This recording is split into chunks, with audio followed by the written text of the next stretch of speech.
Arzum Olympia Turbo Multisiklon elektrikli süpürge, yenilikçi teknolojisiyle tozlara göz açtırmıyor. Nasıl mı? Geliştirilmiş multisiklon teknolojisi fırtına gibi çalışır.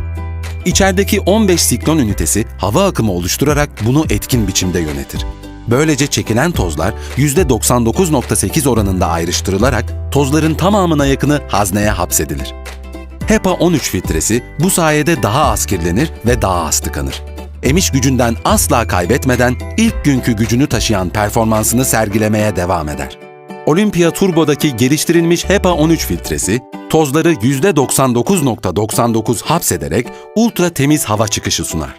Sağladığı temiz havayla alerji, astım rahatsızlığı olanlara ve bebekli ailelere konfor sunar. Ayrıca evcil hayvan tüyüne karşı etkilidir. Olympia Turbo'ya anneler bayılacak. Hem sessiz hem de evin her köşesini fayans, parke veya halı diye ayırmadan tozdan arındıracak kadar güçlü. 3 litrelik toz hazne kapasiteli süpürgenizde her yer tertemiz. Turbo fırçası kedi ve köpek tüylerini derinlemesine temizliyor. Sadece yerler mi?